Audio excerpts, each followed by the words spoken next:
बिल्कुल नाज़रीन, इस टाइम हम रजब भट्ट के घर के बाहर मौजूद हैं और आप देख सकते हैं कि रजब भट्ट जो है लाहौर के अंदर अपने घर में आ चुके हैं और आपको अभी रजब भट्ट से भी मुलाकात करवाते हैं। लाहौर में रजब भट्ट अपने घर के बिल्कुल बाहर मौजूद हैं।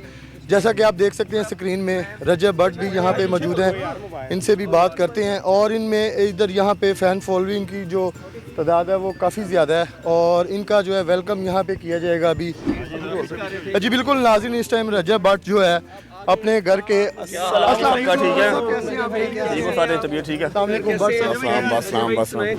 साहब कैसे हैं आप? खैरियत से? अल्हम्दुलिल्लाह। भट्ट साहब पहले तो बताइएगा कि आप 5 माह के 6 माह के बाद पाकिस्तान एंटर हुए, कैसा फील कर रहे हैं अपनी कंट्री में आके?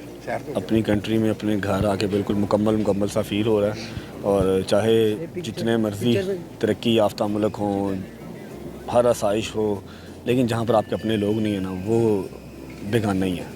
भट्ट साहब आप जैसे ही एंटर हुए हैं, सबसे पहले आप जाके अपनी फैमिली को मिले हैं, क्या उस टाइम कंडीशन थी? ईमान रहता है, ईमान रहती है, वो लोग घर पे नहीं है। मुझे लगा था आ गए होंगे, लेकिन आ जाएंगे कल। अभी थोड़ा सा इनकम्प्लीट है, बाकी सबको मिल लिया, अपनी माँ को मिला हूँ मैं, बस वैसे ही राज़ी हो गया हूँ। भट्ट साहब जो लोग कह रहे हैं कि डिपोर्ट कर दिया गया इनको, उनके मैंने लिए सुबह भी क्लियर की है वो बात कि डिपोर्टेशन जब होती है ना, तो PIA की फ़्लाइट में बिठा के, क्योंकि हमारे जो मुल्क की है फ़्लाइट PIA है ना पुरानी, PIA में बिठा के इकॉनमी क्लास में आपको सीधा जो है वो पुलिस के हवाले किया जाता है। आपको पुलिस लेती है और जिस एयरपोर्ट पे आपका घर होता है उस एयरपोर्ट पे आप अपना मनपसंद एयरपोर्ट सेलेक्ट नहीं करते, आप प्रोटेक्टिव वेल्स नहीं कराते, आप बिज़नेस क्लास में बैठ के नहीं आते। मैं अल्हम्दुलिल्लाह बिज़नेस क्लास में बैठ के आया हूँ और इस्लामाबाद मुझे उतरना था क्योंकि मेरे लॉयर ने कहा था, तो मैं इस्लामाबाद उतरा हूँ। ये सब जो काम है ये डिपोर्टेशन में नहीं होते, लेकिन जिसको नॉलेज नहीं है वो कुछ भी कह सकता है। और भट्ट साहब अभी यहाँ पे 2 केस हैं, कराची के अंदर है जिसकी आपने। कराची वाला बहुत पुराना है, वो हो जाएगा इंशाल्लाह, सॉर्ट जाना है वहाँ पर भी।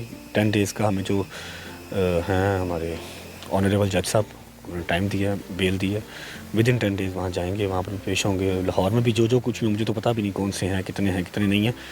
वकील साहब को आइडिया है, उसको इन राइट वे जैसे पहले भी लेके चले थे वैसे लेके चलेंगे इंशाल्लाह। रजब भाई कैसा लग रहा है अपना पाकिस्तान आकर? पाकिस्तान का जोड़ ही नहीं भाई, जोड़ ही नहीं है पाकिस्तान का। जितना मर्जी अवाम इसको बुरा कह ले भला कह ले, पाकिस्तान का कोई कंपैरिजन नहीं है। आपको अपना फील होता ही पाकिस्तान में आके। जवान को मिल लिया है? नहीं यार, अभी नहीं मिला, अभी थोड़ा सा टाइम शायद है, वो अपनी नानों की तरफ है। अच्छा, आ जाएगा, कल बुला लेंगे उसको इंशाल्लाह। बुला लेंगे। मुझे लगा था आ गया होगा, लेकिन कोई नहीं, कल आ गया। कितना मिस किया अपने जो साथी हैं? आप सबने देखा ही है यार, आप लोगों ने जो देखा है वो मेरा ख्याल है 20 to 25% है। बाकी जो 75% एक मैन ईगो होती है वो नहीं आने देती अपने आप को उस तरह से रोते हुए या फिर झुकते हुए नहीं दिखा सकता। जब वो बिल्कुल टूट गया था मैं, तो फिर मैंने छोड़ दिए थे ब्लॉग में। अब मैं ब्लॉग में आऊँगा तो समझ लो कि बहुत ज़्यादा ही डिप्रेशन हो जाएगा और शायद आवाम इतना डिप्रेशन अफोर्ड भी ना कर सके। वो एंटरटेनमेंट के लिए आते हैं, डिप्रेशन एक दिन देख लेंगे, 2 दिन देख लेंगे, 3 दिन देख लेंगे, रोज़ कौन देखेगा इतना डिप्रेशन। हमने आपके साथ कितना दिया ये बताएं। आप सबका शुक्रिया जिन्होंने हक़ में आवाज़ उठाई, जिन्होंने हक़ सच का साथ दिया, क्योंकि जो हमारा मीडिया है ना, मीडिया है हक़ की आवाज़। गलत चीज़ का साथ देना भी मीडिया का ये चीज़ सूट नहीं करती।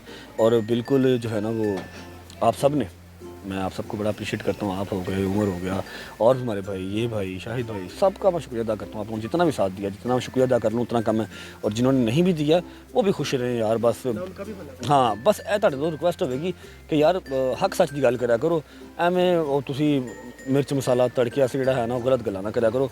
आपकी एक न्यूज़ निकल जाती है, आपका एक जो है ना वो सिर्फ कंटेंट एक दिन का निकल जाता है, उससे आपको $1000-2000 आ जाएगा, लेकिन अगले बंदे की जो है ना वो मंजी ठोक देता है। ठीक है, बहुत से चेहरे बेनकाब हुए, वो तो मैं कहता हूँ मैंने जो देख लिया, जिनको आपने शोहरत दी, जिनको आपने इज्जत दी, जिनको मैंने आपने... किसी को कुछ नहीं दिया भाई, ना मेरी कोई औकात है किसी को कुछ देने वाली। हाँ, इंसान वसीला ज़रूर बन जाता है।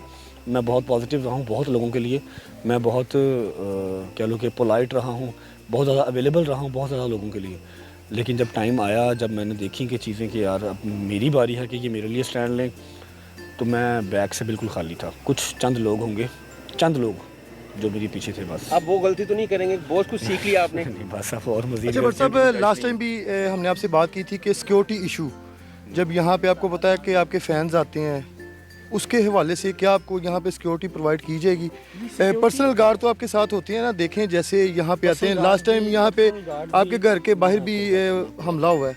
यार वो तो गाड़ी खाली था, वही हमला भी जिन्होंने किया था उनको भी कोई मिसअंडरस्टैंडिंग थी, कोई नहीं। खैर है, बात को जितना बढ़ा लो उतना कच्ची लस्सी की तरह बात फैल जाती है, बात ख़त्म करनी चाहिए। अपनी सिक्योरिटी जो रख सकते हैं वो रखते हैं, क्योंकि हमारी गवर्नमेंट ने अलाउ नहीं किया हुआ वेपन। तो हमारे पास जितने भी मेरे भाई हैं, गार्ड गुड नहीं है, किसी के पास वेपन हाथ में नहीं है, ठीक है। जबकि लाइसेंस होते हैं, लेकिन आप सरेआम नहीं लेकर निकल सकते। तो हम कानून की जो है वो बिल्कुल पैरोकारी करेंगे। गार्ड्स अपने हैं बकाया, और सिक्योरिटी कोई क्यों ही देगा, अपना खुद ही करना और कर रहे हैं इंशाल्लाह। अब कब पेश होंगे नेक्स्ट लाहौर हाई कोर्ट में या सेशन में? मुझे सीरियसली नहीं पता। ये अली इशफाक देख हाँ रहे जी, हैं? अली भाई वो उन्होंने देखना है, वो अच्छा, पहले बट साहब से ये देखना है, बताइएगा उन्होंने कि- देखना है जब वो कहेंगे, जैसे हमारा ऑनरेबल जज साहब जो है वो डेट देंगे, इंशाल्लाह पहुंच जाएंगे। बट साहब एनसीसी की तरफ से जो एप्लीकेशन और गेम की प्रमोट की है, भाई उसके ये हवाले से सारी एलिगेशन है ना इस पे। बहुत ज़्यादा संजीदा बातें हैं, ठीक है। अपना इसको डिस्कस यहाँ पर करना मेरा ख्याल रेलिवेंट नहीं है, ठीक है। इसको आप कोर्ट में जब आप लोगों सबने वहाँ पर आना ही है, कौन सा आपने नहीं आना। मेरे तो पहले तुसी पहुंचो, तो ऐसे ना पहले गल कर लो, मैं बाद में गल कर लो, तू पहले कर। हाँ जी करें। हाँ थोड़ा सा नीचे सर। आप लोगों ने मेरे से पहले वहाँ पर पहुँचा होना है, ठीक है। तो इंशाल्लाह वहाँ पर ये करना हमने, हाँ आपने अपडेट करना है। मैं बता के आऊँगा ना, मैं कोर्ट आ रहा हूँ, ताकि जज साहब मैंने बार नहीं उठा दें, चल बेटा। रजब भाई आप लोगों को पता लग ही जाना इंशाल्लाह। ये सारी बातें वहाँ पर इंशाल्लाह क्लियर होंगी। गुनाहगार होंगे तो सजा पाएंगे, जो फाइन होगा वो पे करेंगे, क्योंकि हमने यहीं रहना, यहीं मरना, यहीं खाना, यहीं पीना। पर सब कुछ लोग जो है ना वो ये सोच रहे थे कि गिरफ्तारी जो है ना इनकी एयरपोर्ट पे ही हो जाएगी। क्या उन्होंने उम्मीदें लगाई हुई थी, क्या चीज़ें ये चल रही थी उनके माइंड में? बट साहब कैसे सवाल कर रहे हैं? मैं आपको बट साहब वही बात बता रहा हूँ उन्होंने आपको। क्लियर करना आपने नहीं। मेरी बात सुने, आपस में ना लड़ पड़ा, मेरी बात सुन लो। नहीं लड़ने वाली बात, बट सब वो वही चीज़ें जो कुछ क्लियर करनी है ना वो करे बट जितनी की नॉलेज होगी उतनी की आप सोच रखेंगे। हमारा जब लॉ हमें एक चीज़ की इजाज़त देता है, कोई क्रिमिनल है या नहीं है, उसको ऑनरेबल जज साहब, ऑनरेबल जो हमारी कोर्ट रूम है उसने फाइनल करना है। आवाम जो मर्जी सोचती है, जो एक हमें मिलता है कि अभी आप प्रोटेक्टिव बेल ले सकते हैं, आपने अगर पेश होना है। मेरे पास क्या चांस नहीं था, मैं असाइलम ले लेता। मेरा जितना स्ट्रॉन्ग केस था ना असाइलम का, मुझे विद इन 15 डेज वो असाइलम देते, हर चीज़ अवेलेबल करते। लेकिन मैंने आना ही इधर है, मैंने रहना ही इधर है, मेरा खाना पीना इधर है, मेरा माल पानी, मेरे बच्चे, मेरी बेगम, मेरी माँ, मेरा बाप सब इधर है। मैंने क्यों लेना असाइलम? तो जब मुझे पता है कि मेरा लॉ एंड ऑर्डर मुझे देता है ये कि मैं प्रोटेक्टिव बेल ले सकूँ, आके अपने केसेस फेस कर सकूँ, मुझे पता है कि मैं कितना का गुनाहगार हूँ या मैं कितना का साफ गो हूँ, तो मैं आया हूँ। वो बाकी लोगों का कब आ रहा है? कल इंशाल्लाह, कल आ रहा है। रजब फैमिली ने बहुत इंतजार किया। कल इंशाल्लाह 7:07 पे 7:07। बड़ा लेट हो गया, बड़े लेट आए हैं। सलमान साहब भी सीधे हो जाएंगे, पूरा टाइम से रहेगा।